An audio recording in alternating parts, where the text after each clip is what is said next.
In a world full of distraction, with so many different hobbies you can pursue, so many different places you can go, so many ways to connect with the people in your life, it can be really hard to be consistent. Before social media, friendships could only be maintained through phone calls, letters, or actually seeing someone in person. Now we can just tap like on someone's Instagram post and feel like we've put in our friendship duty, like we're keeping updated with their life without having an actual conversation.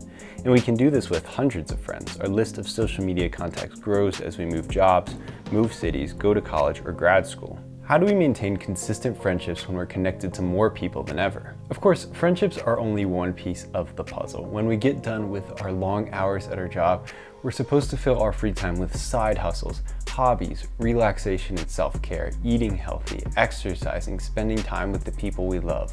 With so many choices, it's not hard to understand why people switch between pursuits so quickly. We all know, or are, that one person that switches between business plans or hobbies all the time, whether it's selling something or collecting trading cards or embroidery or playing guitar.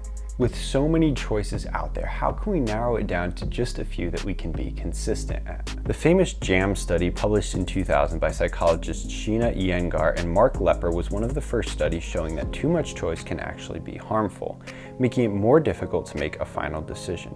In the study, one group of consumers was given a coupon for jam and presented with a table of 24 varieties, and another saw only 6 varieties. More people went to the large table, but significantly less people ended up buying anything from the table with 24 choices than the one with 6. In other words, when more options were available, people were less likely to make a final decision. I think that's why we switch between hobbies so often, or just give up without ever pursuing our side hustle or dream career. We have the entire world available to us. We can do just about anything we want. Whereas before, your worldview was much more often limited by the community you lived in, the people that were around you. Now we experience everything. Through the internet, we can see everything that's possible, and we're reminded of that almost every day on social media. I've been in that choice paralysis before. Up until college, I was kind of in a groove with my life. I was doing school, I was doing Model UN, playing basketball. I thought if I just kept doing those things, I'd be happy, I'd live a good life because I was happy doing those things. But in college, I faced a real choice for the first time. And I think that's true for a lot of people. For some people, it's the first time that they're really out there, out of their hometown, and we can choose from an almost endless amount of majors, activities, things to spend our time on, and relationships to build.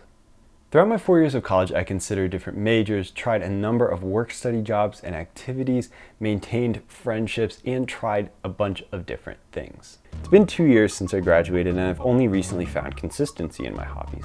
I've also learned a lot about consistency after 5 years with my now wife, and keeping up with my closest friends from college long distance. So here are a few lessons I learned on finding consistency in a world full of options. The first and maybe most important lesson I've learned is that regret and worry about missing out are completely useless emotions. The thing about regret is that it's the worry of what could have been. What if we made the wrong decision? What if we're not on the right path? What if there's something out there that's better for us? It's based on what ifs, on imaginary scenarios, not on whatever happened or whatever could be. The truth about regret is that we'll never know. We'll never know what our life would have looked like if we made that decision. I used to wish I had started making videos earlier, regretting that it took me until 24 to become consistent in that area. But the simple truth is that I didn't start. I didn't start earlier and I never can. And there's no way to know what it would have looked like if I did. Maybe I would get discouraged and give up. Maybe it would have kept me from other life experiences that were just as important in shaping me. And the same is true really about anything that looking back I might have done differently in my life. Like looking back, knowing what I know now, would I have done some things a little bit differently in college? Sure, I might have chosen to diversify my activities a little more instead of kind of getting funneled into 1 or 2 clubs that I spent a lot of time with out of obligation. But also looking back, that experience shaped me. If I didn't have that same experience, I probably wouldn't have the determination I have to pursue my hobbies now. No matter how difficult a choice was, or how we wish we had done something differently, or how much we wonder what if, the choices we made are the choices we made, and the things that happened have happened. The only thing we can control is how we use those experiences to inform our decisions now. The second lesson I've learned about consistency is to make a gut decision and stick with it. Whenever I've had an inkling that I wanted to pursue something, making videos for example, it's turned out to be correct, to be something that makes me happy. The gut feeling is that initial feeling that tells us what we want before our brain can kick in and tell us that it's not realistic or make us feel insecure. Oftentimes, our gut feeling can tell us what we really want before our brain kicks in. For example, I met my wife as a freshman in college and she was a senior, but before my brain could kick in and tell me that it probably wasn't a good idea to ask her out, I did. And it turned out to be one of the best decisions I've ever made. My gut feeling has also informed my friendships. After I graduated, the number of people I talk to has definitely slimmed down a lot. But it's the people that make me really happy, that I know care about me and I care about them, that I make sure to keep in touch with. The people I know I can feel are my closest friends are the ones I reach out to and text or call. Once you've made that gut decision, equally as important is making a plan for follow-up. For a long time, I've known in my gut that I wanted to make videos, that filmmaking was something I really enjoyed, but I never made it a priority. It was always last on my list to do instead of closer to the top. Recently, I've made it a priority by planning in to make one YouTube video a week. That means I have to plan in the various steps needed to put out that video, and in turn, it became much more of a priority. So once you've made a decision on what to pursue, plan in time for that. Whether it's planning in phone calls or weekly meetups with your friends, or planning 30 minutes a day to pursue a hobby or side hustle you love, make sure to make it a priority. Aside from things like your job, school, and eating, these things that are important to you should be prioritized.